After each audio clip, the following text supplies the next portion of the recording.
Kern and Tulare Counties. I was corrected. I guess I said Tulare in the first video, so my apologies. We're getting this done. I am on the ballot for the primary, so please make sure that you vote on February 25th. Okay, very, very important. Now, I wanted to give you some more information on what I plan to do. So in my first video, I got, a little bit into the details, not too much because it was already 12 minutes, but we have a lot of crime in our government. And what's happening is that's trickling down to us. So, while everybody might be talking about some of the more obvious things, well, we need to work on homelessness, real estate, all of those things are true, okay? Water, power, very, very true. But why are these things being impacted? And why are things being impacted across the board? And why are our lives getting so difficult when it didn't used to be this way? And it all boils down to hitting the target at the very, very root of the problem if you want to be successful in getting rid of the problem. So we have to address the criminality, and that includes within our government agencies and even at times from our elected officials themselves. Now, a lot of you know what I'm talking about. Again, if you don't for some reason, just look around. It's pretty simple to see. No matter what area you're looking at, you can find some examples of where people have, used their positions of power to go ahead and fleece us, the American people, and put constraints on us so that we can't live our lives as freely. Our rights are being eroded, etc. So again, this is why I'm running.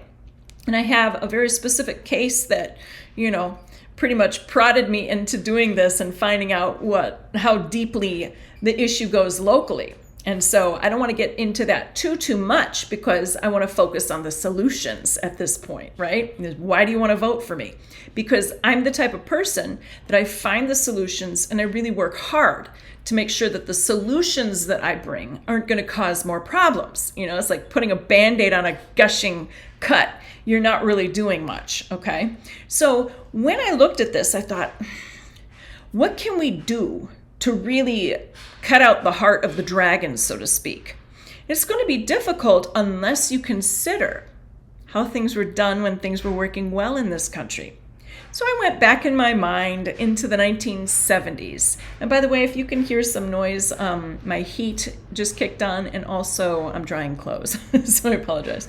But going back to the 1970s, when we had a system in which a victim of crime went directly against the criminal in the court cases.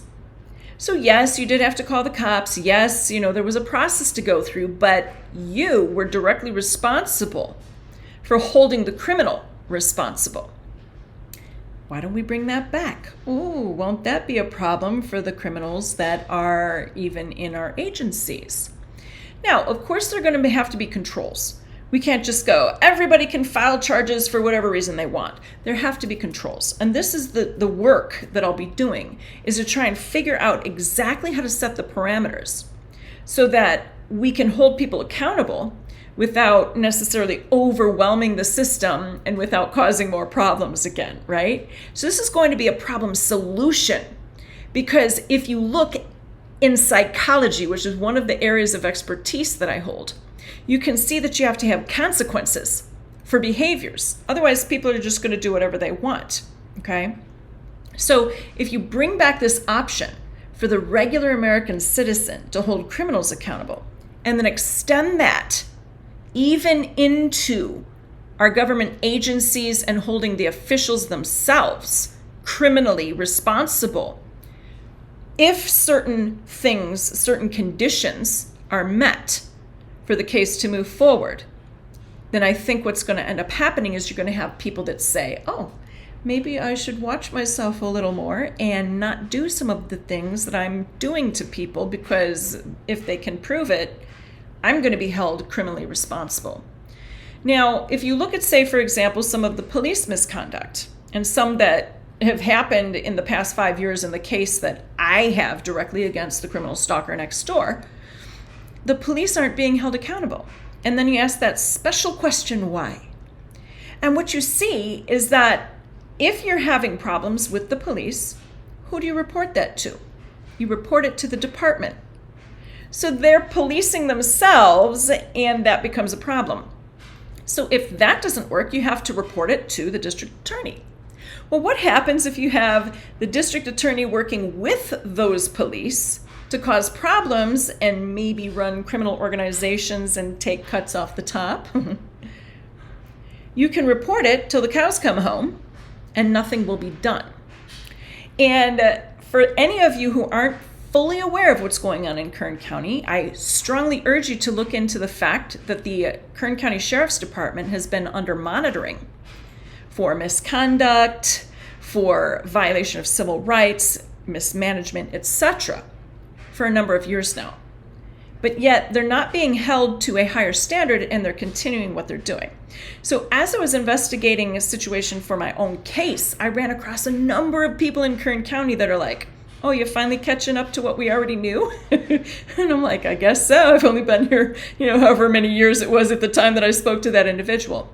So if you haven't seen the documentary Witch Hunt, like Wicked Witch, Witch Hunt, narrated by Sean Penn, I strongly recommend you look that up, okay?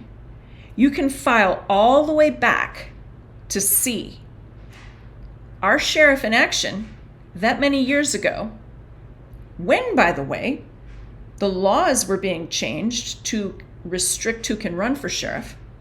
You see his behavior in this case, and then you see, moving forward, for some reason, he was the choice to run for sheriff. Okay. Now, a lot of people that have lived in this county, Kern County specifically, and Tulare, if you want to chime in and tell me some of the stuff that's going on in Tulare County, I'm all ears, okay? But I know this is going on up and down the state, so I'm making some assumptions about the county before I even get to talk to too many of you, right? But if you want to take a look and you want to see what we can do to stop this, you've got to acknowledge there's a problem. And a lot of the old timers that I've spoken to have said things used to be good way, way back, and then they just weren't. So you need to look at what was being done when they were good. And if we want to get back to that, you have to understand what it is that was being done that made things so good. We have an excellent country with excellent founding documents. Excellent founding documents. And as long as we find our way back to that and do what our forefathers said, have a population that's educated and also moral, we're going to be just fine getting ourselves back to where we need to be. Now, the educated and moral people need to start getting involved and running for office and standing up and saying we've had enough. This is why I'm doing this, because someone's got to lead the charge, and it's unfortunately got to be me. But I'll tell you, as I meet more people, when I'm out and about talking to people and getting them all riled up and let's do this, I'm becoming more energized, and I'm feeling the support, and I'm feeling the pain of all of you who are saying, why can't we afford to live anymore? What's going on? And what do we do to get back to a space where our freedoms are respected, our rights are respected, and we can just live comfortably and happily? Because one of the things that I love about Kern County so much, okay, and Tulare County, you are similar to us in many ways, because we're very rural, we're very salt of the earth people. I can dress up when I need to and look fancy when I need to, but really, most of the time, I'm walking around in a wife beater t-shirt. Right now, I've got like a little long johns thing on underneath.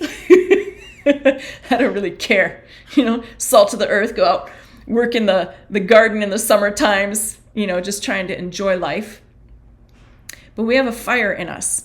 And that was said to me recently. Out of all the candidates, you're the one with the fire. You're the one that can be trusted to do this work.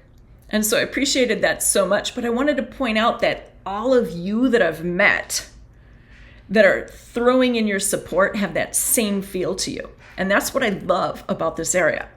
That's what I love about it. So let's make our voices heard. Let's make our needs stand out. And let's hold people accountable for what they're doing.